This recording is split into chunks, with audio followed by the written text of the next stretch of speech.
Karl Marx. O nome que, para alguns, simboliza libertação, para outros, ruína. Um homem que escreveu com a convicção de um profeta e a fúria de um réu contra o tribunal da história. Seu materialismo histórico prometia uma chave para compreender e transformar o mundo. Mas o que acontece quando a chave não abre todas as portas e, às vezes, abre a errada? Segundo Marx, toda a história humana é a história da luta de classes. Escravos contra senhores, servos contra nobres, operários contra burgueses. Uma narrativa sedutora em sua simplicidade. O motor da história seria a fricção inevitável entre opressores e oprimidos. Porém, ao reduzir a tapeçaria da experiência humana a um único fio, o econômico, Marx correu o risco de amputar a complexidade do real. As paixões, a cultura, a religião, o desejo de poder que não se explica apenas pela fome ou pela miséria, tudo isso ficou subordinado ao determinismo econômico.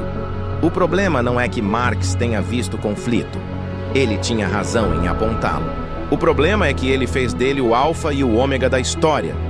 Uma visão monocromática de um quadro pintado em 1000 cores. E o remédio proposto? A revolução proletária, a tomada dos meios de produção, a abolição da propriedade privada. O novo mundo nasceria da negação do antigo. O Estado, a princípio, se fortaleceria para garantir a transição até murchar e desaparecer. Aqui está a ironia amarga. Nos países que tentaram seguir à risca essa receita, o Estado não murchou. Ele cresceu como um leviatã faminto. A União Soviética, a China maoísta, o Camboja de Pol Pot, todos, em graus diferentes, empunharam a bandeira vermelha. Mas em vez de uma sociedade sem classes, muitos encontraram uma nova classe dominante. O partido. A tirania mudou de uniforme, mas não de essência. O sonho de libertação frequentemente se converteu em um pesadelo de vigilância, expurgos e campos de trabalho.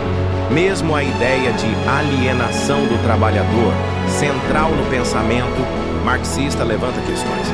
Marx via o capitalismo como um sistema que desumaniza, transformando o trabalhador em mero apêndice da máquina.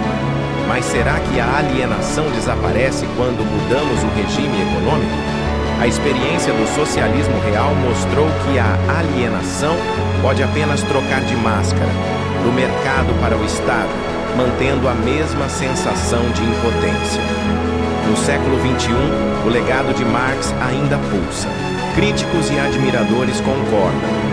Ele leu com clareza certos sinais do capitalismo industrial. Mas o mundo mudou. O capitalismo não colapsou, adaptou-se.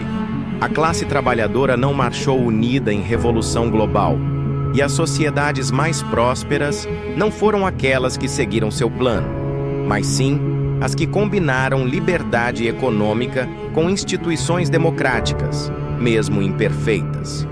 Isso não significa que Marx deva ser lido como um erro irrelevante. Pelo contrário, é preciso lê-lo para compreender o fascínio das utopias e o perigo de segui-las cegamente. É preciso confrontá-lo para lembrar que a história não obedece a roteiros fechados.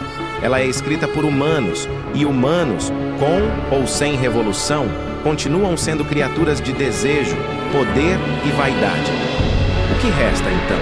Talvez não seja a luta de classes, mas a luta contra qualquer sistema que pretenda ter as respostas finais para a condição humana.